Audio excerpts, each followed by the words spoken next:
तो चलिए स्टूडेंट, लेकर आ गया हूँ एक और इंटरेस्टिंग वीडियो जिसमें हम बात करेंगे एक्टिविटी 1.9 के बारे में, देखेंगे इसका डिटेल्ड एक्सप्लेनेशन, सॉल्व करेंगे some of the questions that may be asked in your examination based on this activity. तो चलिए स्टार्ट करने से पहले, एक्टिविटी को स्टार्ट करने से पहले एक डाउट आया है मेरे पास, इसको हम जल्दी से सॉर्ट आउट कर लेते हैं। कार्तिक ने पूछा है कि जो एक्टिविटी 1.5 हमने डिस्कस की थी that is based on thermal decomposition, तो उसमें जो इनका लास्ट क्वेश्चन था एक्टिविटी बेस्ड क्वेश्चन, ये इनको समझ में नहीं आया। देखिए सबसे पहले मैं बता देता हूँ कि क्वेश्चन क्या था। क्वेश्चन में आपसे पूछा था कि what happens when crystals of ferrous sulphate heated. Ferrous sulphate FeSO4 के क्रिस्टल्स को जब हम हीट करेंगे, जब हम इनको हीट करेंगे तो इन क्रिस्टल्स के साथ में क्या होगा, ये आपको एक्सप्लेन करना था। और आई थिंक ये लॉन्ग आंसर टाइप क्वेश्चन में से था, और इसी क्वेश्चन को दूसरे लैंग्वेज में आपसे पूछा जा सकता है।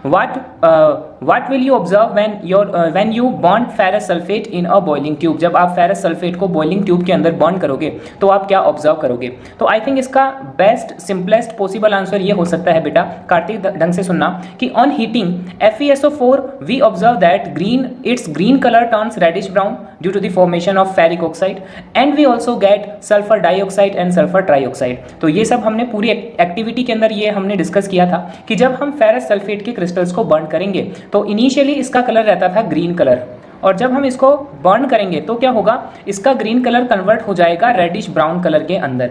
और इसी के साथ में ये जो रेडिश ब्राउन कलर का जो पाउडर हमें मिलेगा, क्रिस्टल्स हमें मिलेंगे, ये किसके होंगे, फेरस ऑक्साइड के होंगे, फेरिक ऑक्साइड के होंगे सॉरी। और इसी गैस के साथ, इनके साथ में दो हमें गैस मिलेगी, sulphur dioxide and sulphur trioxide. ये जो है इसकी बैलेंस्ड केमिकल इक्वेशन है। तो आई थिंक ये जो आप है ना, ये आंसर आप लिख सकते हो बेटा, बिल्कुल ठीक होगा। क्वेश्चन में केवल ये पूछा गया था कि हम क्या ऑब्जर्व करेंगे, तो इसमें वो सारी हमने बातें लिख दी जो जो चीज़ें हमें ऑब्जर्व होगी। पहला ऑब्जर्वेशन हम देखेंगे कि कलर में चेंज होगा, दूसरा ऑब्जर्वेशन हम देखेंगे कि दो है सल्फर डाइऑक्साइड और सल्फर ट्राइऑक्साइड, ये दो गैस हमें देखने को मिलेंगी। तो इस तरीके से जो है आप इसका आंसर दे सकते हो। नाउ अब हम स्टार्ट करते हैं हमारी एक्टिविटी। आज की टॉपिक है हमारा एक्टिविटी 1.9। जो बच्चे नहीं जानते हैं उन सबको मैं बता दूं कि ये एक सीरीज मैंने स्टार्ट की है जिसमें NCERT क्लास 10 साइंस में जितनी भी एक्टिविटीज़ हैं थ्रू आउट द बुक, उन सभी को हम 1 बाय 1 डिटेल्ड डिस्कस कर रहे हैं, एक्सप्लेनेशन में दे रहा हूँ उन सभी का, और एंड में एक्टिविटी बेस्ड क्वेश्चन भी मैं आपसे डिस्कस कर रहा हूँ। तो क्योंकि अब ये जो एक्टिविटी है एक्टिविटी 1.9 ये डिस्प्लेसमेंट रिएक्शन पर बेस्ड है, इसीलिए थोड़ा सा रिकॉल कर लेते हैं कि डिस्प्लेसमेंट रिएक्शन क्या होती है। आई डोंट थिंक कि आपको डीकम्पोजिशन रिएक्शन मुझे वापस से रिकॉल कराने की जरूरत है, क्योंकि लास्ट 2-3 एक्टिविटीज़ में हमने हर एक एक्टिविटी में मैंने आपको डीकम्पोजिशन रिएक्शन रिकॉल करवाई है। और जो स्टूडेंट पहली बार मेरे इस वीडियो को देख रहे हैं वो एक बार डिस्क्रिप्शन जरूर चेक कर लें। प्रीवियस की जितनी भी एक्टिविटीज़ हमने डिस्कस करी है उन सभी के डायरेक्ट लिंक आपको डिस्क्रिप्शन में मिल जाएंगे। तो चलिए अब देखते हैं डिस्प्लेसमेंट रिएक्शन जो है, ये डिस्प्लेसमेंट रिएक्शन किसे कहते हैं। ये वो केमिकल रिएक्शन होती है जिसमें एक मोर रिएक्टिव एलिमेंट एक लेस रिएक्टिव एलिमेंट को डिस्प्लेस कर देता है अपनी जगह से और एक नया कंपाउंड जो है वो बना लेता है। तो इस टाइप की जो रिएक्शन होती है उसे क्या बोला जाता है बेटा, डिस्प्लेसमेंट रिएक्शन। अब जो मोर रिएक्टिव एलिमेंट है और जो लेस रिएक्टिव एलिमेंट है इनका हमें किससे पता चलेगा, क्वेश्चन बन सकता है। तो ये बेटा आपको एक रिएक्टिविटी सीरीज आती है, इसी का दूसरा नाम होता है एक्टिविटी सीरीज। तो ये एक टेबल है, चार्ट है, जिसकी हेल्प से हम ये पता लगा सकते हैं कि कौन से एलिमेंट्स मोर रिएक्टिव है और कौन से एलिमेंट्स जो हैं वो लेस रिएक्टिव है। ये चार्ट आप देख सकते हैं यहाँ पर।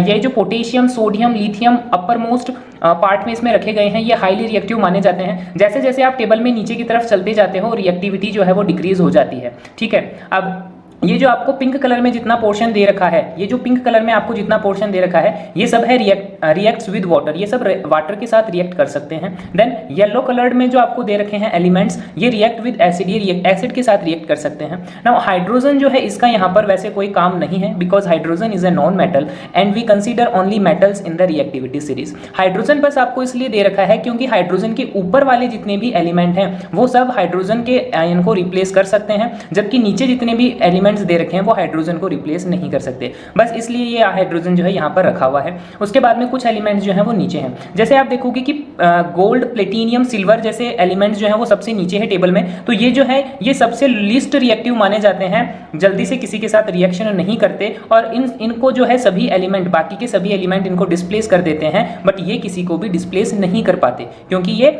अनरिएक्टिव होते हैं, लीस्ट रिएक्टिव होते हैं। तो ये सारी बात हुई रिएक्टिविटी सीरीज की। अगर आपको डिटेल्ड पूरा समझना है रिएक्टिविटी सीरीज के बारे में तो डिटेल्ड वीडियो भी हम कभी आगे बना लेंगे इन फ्यूचर। अब हम चलते हैं वापस से एक बार डिस्प्लेसमेंट रिएक्शन पे। बेटा ये इसकी जनरल फॉर्म होती है जिसमें आप देखोगे ए एक एलिमेंट है, देन BC जो है वो एक कंपाउंड है, जिसमें B जो है वो प्रोडक्ट साइड में आते हुए डिस्प्लेस हो गया, और B की जगह किसने ले ली, B की जगह ले ली है A ने। तो यहाँ पर एक्चुअल में हुआ क्या है, ए जो एलिमेंट था ये मोर रिएक्टिव था as compared to element B. तो इसने क्या किया, एलिमेंट बी को डिस्प्लेस कर दिया और इसको तो बाहर भगा दिया अपने घर से, और इसकी जगह पर खुद आकर के बैठ गया। अब ये जो AC है ये एक नया कंपाउंड जो है वो आपके पास में बन जाएगा। तो इस टाइप से जो है आपके डिस्प्लेसमेंट रिएक्शन चलती है, जिसमें एक मोर रिएक्टिव एलिमेंट एक लेस रिएक्टिव एलिमेंट को डिस्प्लेस करता है, और डिस्प्लेस करने के साथ में ही एक नया कंपाउंड जो है वो बना देता है।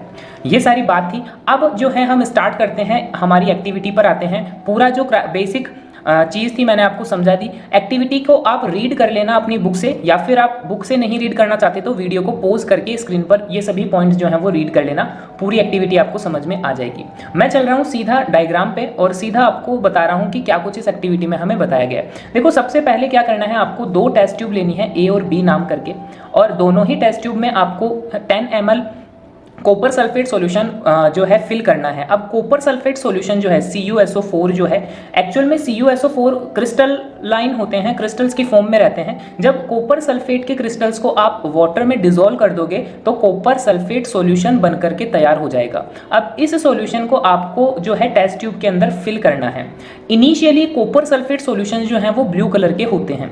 अब फिल जब आपको कर लेना है दोनों टेस्ट ट्यूब के अंदर, उसके बाद में आपको 3 आयरन नेल्स लेनी है, जिनमें से 2 आयरन नेल को टेस्ट ट्यूब A के अंदर डिप कर देना है। टेस्ट ट्यूब B जो है उसके साथ में हमें कोई छेड़छाड़ नहीं करनी है, और जो तीसरी आयरन नेल है उसको भी आपको अलग से साइड में रख देना है। Then after 20 to 30 minute we will observe that. अब यहाँ पर जो है इसने इतना बता दिया कि आफ्टर 20 to 30 मिनट आप क्या ऑब्जर्व करोगे। ऑल्सो देखो लास्ट वाले 2 पॉइंट हम रीड कर लेते हैं। Compare the intensity of blue colour of copper sulphate solution in test tube A and B।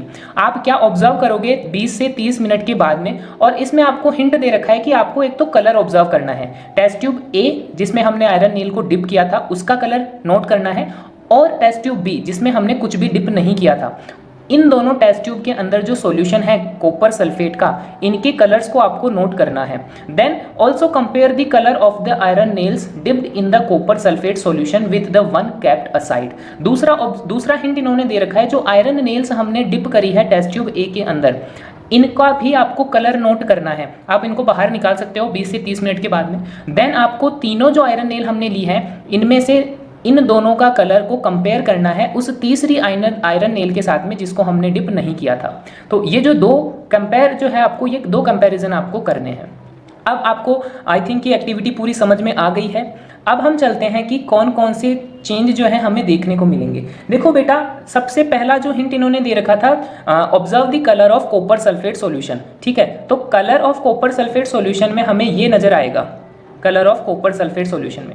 ये डायग्राम बेटा बिफोर रिएक्शन का है, जब हमने जस्ट आयरन नेल को डिप किया है। इस टाइम तक सॉल्यूशन का कलर कैसा था, अभी मैंने आपको बताया था कि initially copper sulphate solution blue colour के होते हैं, but after 20 to 30 minute we get that this solution turns greenish. ये सॉल्यूशन होगा ये कैसा हो जाएगा, ये ग्रीनिश हो जाएगा। तो एक चेंज तो आपको यहाँ देखने को मिलेगा कि जो ब्लू सॉल्यूशन था कॉपर सल्फेट का वो ग्रीन कलर का हो जाएगा। दूसरा जो ऑब्जर्वेशन है वो आप देखोगे कि जो आयरन नेल्स हमने स्टार्टिंग में ली थी, वो जो आयरन नेल्स हैं उनका कलर, जो डिप्ड आयरन नेल्स हैं उनका कलर चेंज हो जाएगा, और चेंज होने के बाद में होगा क्या, कॉपर जो आयरन नेल्स हैं वो ब्राउन कलर की हो जाएंगी। ये इंपॉर्टेंट है कि वो जो है वो ब्राउन कलर की जो है वो हो जाएंगी। आयरन नेल्स जो आयरन नेल हमने डिप करी थी टेस्ट ट्यूब में, उन आयरन नेल्स का कलर चेंज हो जाएगा। चेंज होने के बाद में वो कैसे हो जाएंगे, ब्राउन इन कलर। अब बेटा बात करते हैं कि ये जो दोनों कलर चेंज हुए हैं सॉल्यूशन का और आयरन नेल्स का, इनके पीछे क्या कहानी है। तो अब आपका स्टार्ट होता है मेन एक्सप्लेनेशन, और यहाँ से थोड़ा ढंग से सुनना है इस पूरे को। देखो हमारे पास में इनिशियली आयरन की नेल्स थी, तो हमने लिखा iron in the solid form, और हमारे पास में कॉपर सल्फेट सॉल्यूशन था, तो इसके लिए हमने लिखा एक्वस। इन्हीं के साथ में मैंने कलर्स भी लिख रखे हैं। देखो आयरन की जो नेल्स है इनिशियली ग्रे कलर की थी हमारे पास, और सॉल्यूशन जो था वो ब्लू कलर का था। अब ये जो सॉल्यूशन है वो ग्रीन कलर का हो जाएगा, लाइट ग्रीन कलर का हो जाएगा। क्यों हो जाएगा, क्योंकि यहाँ पर एक डिस्प्लेसमेंट रिएक्शन होगी जिसमें आयरन जो है वो डिस्प्लेस करेगा कॉपर को, because iron is a more reactive element than copper. अब हमें ये कैसे पता चला कि आयरन मोर रिएक्टिव है, कॉपर लेस रिएक्टिव है? ये बेटा आपको पता चलेगा, अभी मैंने ऊपर बताया था रिएक्टिविटी सीरीज देख करके। देखो आयरन अगर आप इसमें ढूंढते हो तो आयरन आपको मिलता है इस जगह पर, ये रहा आयरन। और अगर हम कॉपर इसमें ढूंढते हैं तो कॉपर बेटा आपको मिलता है यहाँ पर। एक पोजीशन तो ये है कॉपर और ये है आयरन की। अब आप इजीली ये आइडेंटिफाई कर सकते हो कि कॉपर जो है वो काफ़ी नीचे है Fe से, आयरन से, तो आयरन जो है वो काफ़ी ज़्यादा रिएक्टिव हो गया कॉपर से। इसीलिए इस रिएक्शन में क्या होगा, आयरन जो है वो मोर रिएक्टिव है तो कॉपर को डिस्प्लेस कर देगा और इसकी जगह पर खुद आ जाएगा। तो ये यहाँ पर अगर सल्फेट के साथ में आयरन आ जाएगा तो ये बनेगा फेरस सल्फेट, जो कि एक नया कंपाउंड है। और ये जो नया कंपाउंड है ये बेटा आपका रहेगा लाइट ग्रीन कलर का। अब आप पूछोगे कि सर कॉपर का क्या होगा, तो बेटा कॉपर जो है वो लेस रिएक्टिव था, कमजोर था बेचारा, तो इसको इसके घर से बाहर निकाल दिया तो ये यहाँ पर अलग से आ जाएगा कॉपर। अब यही जो कॉपर है ये कॉपर जाकर के क्या होगा, आयरन की नेल्स पर डिपॉजिट हो जाएगा। इसी कॉपर के कारण आयरन नेल्स का कलर कैसा हो जाएगा, रेडिश ब्राउन कलर का हो जाएगा। अभी अपन ने देखा था ना कि जो आयरन नेल्स हैं वो इनका कलर जो है वो ब्राउन हो जाएगा, रेडिश ब्राउन। तो ये रेडिश ब्राउन कलर कहाँ से आया है, जो कॉपर बाहर निकला है सॉल्यूशन से वो जाकर के डिपॉजिट हो गया है आयरन नेल्स पे, तो जिसके कारण आयरन नेल्स का कलर जो है वो चेंज हो जाएगा। The colour of the iron nails dipped in the copper sulphate solution because brownish become brownish. The color of iron nails dipped in the copper sulfate solution become brownish in color and the blue color of copper sulfate solution fade due to deposition of copper over iron nails। ठीक है, तो ये जो है हमारा main observation हमें देखने को मिलेगा। अब जो है बात आती है एक्टिविटी बेस्ड क्वेश्चंस की, तो इस सेक्शन को काफ़ी इंटरेस्टिंग रहता है ये सेक्शन। चलिए बात करते हैं, फर्स्ट क्वेश्चन जो है वो आपसे पूछा जा सकता है। इस सेक्शन को मैं स्टार्ट करने से पहले एक बार फिर से बोलता हूं कि जिन भी बच्चों को इस क्वेश्चन में डाउट आते हैं, ये जो क्वेश्चन हम एक्टिविटी के एंड में डिस्कस करते हैं, इनमें अगर आपको डाउट आते हैं तो बेटा आप कमेंट बॉक्स में रेस्पेक्टिव वीडियो के अंदर क्वेश्चन नंबर लिखा करो और वो डाउट जो है आपका वो पूछ लिया करो। हाँ, मैं जो है पूरी कोशिश करूंगा आपके डाउट को सॉल्व करने की। चलिए अब चलते हैं फर्स्ट क्वेश्चन पे। फर्स्ट क्वेश्चन आपसे पूछा है why does the colour of copper sulphate solution change when an iron nail is dipped in it. Copper sulphate का सॉल्यूशन का कलर जो है वो चेंज हो जाता है आयरन नेल के डिप करने से, क्यों, कारण आपको बताना है। So the iron displace copper ions. हमने पढ़ा कि आयरन जो है वो मोर रिएक्टिव है, मोर पावरफुल है एज कंपेयर टू कॉपर। तो आयरन क्या करेगा, iron displace copper ion from the copper sulphate solution, therefore the colour of the solution fades. तो इसके कारण जो है सॉल्यूशन का कलर जो है वो फेड हो जाएगा। ठीक है, फिर आप इसको रिएक्शन की हेल्प से भी यहाँ पर दिखा सकते हो।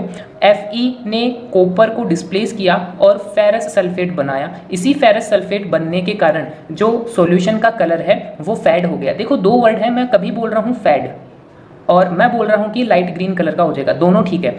कलर जो है यहाँ पर जो कलर है वो फेड होगा, मतलब फेड होने का मतलब है हल्का हो जाएगा, और हल्का होने के बाद में कैसा अपीयरेंस देगा, वो लाइट ग्रीन या फिर जिसको हम ग्रीनिश अपीयरेंस बोल सकते हैं। तो वो कलर जो है फेड होने के बाद में ग्रीनिश अपीयरेंस आपको देगा। ठीक है, अब चलते हैं नेक्स्ट क्वेश्चन पर। तो नेक्स्ट क्वेश्चन जो है वो हमारा पूछा जाता है an iron nail is dipped in the solution of copper sulphate for about 30 minutes, state the change in colour observed, give the reason for the change. और ये क्वेश्चन जो है वो प्रीवियस ईयर क्वेश्चन पेपर से मैंने लिया है। देखो क्या पूछा है क्वेश्चन में, क्या पूछा है क्वेश्चन में, पूछा है कि आयरन नेल्स को जब हम 30 मिनट्स तक कॉपर सल्फेट में डिप करके रखते हैं तो वहाँ पर जो है कलर्स में चेंज आता है। अब ये जो कलर्स में चेंज आता है ये ऑब्जर्व करके आपको बताना है और इस चेंज आने के पीछे आपको रीजन भी बताना है। तो हमने आंसर में लिखा iron is more reactive than copper, therefore it displace Cu from copper sulphate solution, thus blue color of copper sulfate solution fades and turn green due to the formation of ferrous sulfate solution. This is a type of displacement reaction also. तो ये जो है हमने कारण भी नीचे बता दिया और जो चेंजेस हमने देखे थे, कलर चेंज हुए थे, वो भी हमने बता दिए। अब हम चलते हैं हमारे नेक्स्ट क्वेश्चन पर। नेक्स्ट क्वेश्चन में आपको पूछा है what happens when iron nails are immersed in copper sulphate solution, what type of reaction it is. क्या होगा जब हम आयरन नेल्स को CuSO4 के सॉल्यूशन में डिप करेंगे और उनके रिएक्शन की टाइप आपको बतानी है। तो ऊपर वाला क्वेश्चन तो आप खुद से अटेम्प्ट कर सकते हो कि जब हम आयरन नेल्स को कॉपर सल्फेट सॉल्यूशन में डिप करेंगे तो आयरन जो है वो कॉपर को डिस्प्लेस कर देगा। डिस्प्लेस करने के बाद में एक नया कंपाउंड बनाएगा फेरस सल्फेट, जो कि फेड कलर में हमें अपीयरेंस होगा, ग्रीनिश कलर का अपीयरेंस हमें देगा, और कॉपर जो है वो ब्राउन कलर की फॉर्म में होगा और आयरन नेल्स पर डिपॉजिट हो जाएगा। अब ये कौन से टाइप की रिएक्शन है? तो बेटा ये जो है एक डिस्प्लेसमेंट रिएक्शन है, ठीक है। तो एक एग्जाम्पल भी आप डिस्प्लेसमेंट रिएक्शन का यहाँ से लर्न कर सकते हो। चलिए अब चलते हैं एक और क्वेश्चन पर। What give an example of single displacement reaction other than one given in activity 1.9। आपको डिस्प्लेसमेंट रिएक्शन के एग्जांपल बताने हैं, बट ये जो एग्जांपल हम पढ़ चुके हैं एक्टिविटी 1.9 में, इसको छोड़ करके आपको डिस्प्लेसमेंट रिएक्शन का एग्जांपल बताना है। तो देखिए ऐसे क्वेश्चन भी आ सकते हैं जहां पर हम आपको मल्टीपल एग्जांपल्स पूछ सकते हैं किसी भी गिवन इक्वेशन के, टाइप ऑफ केमिकल रिएक्शन के। तो इस सिनेरियो में मैंने 2 और एग्जांपल आपको बताए हैं। ये एग्जांपल मैंने बुक से ही लिए हैं। जिंक जो है वो कॉपर सल्फेट सॉल्यूशन के साथ में जब रिएक्ट करता है तो जिंक भी कॉपर को डिस्प्लेस कर देता है और जिंक सल्फेट कंपाउंड बना लेता है, और कॉपर जो है वो पहले वाली तरह अलग हो जाता है। इसका कारण भी आप बता ही सकते हो, क्योंकि zinc is a more reactive element than copper. Now lead जो है उसको जब हम कॉपर क्लोराइड के साथ में रिएक्ट करवाते हैं तो वो भी एक सिमिलर टाइप की डिस्प्लेसमेंट रिएक्शन शो करता है, जहां पर लीड जो है वो मोर रिएक्टिव है एज कंपेयर टू कॉपर। तो आपको पता ही, अब तो इतना सारा हमने रिएक्शन पढ़ लिए, क्या होने वाला है।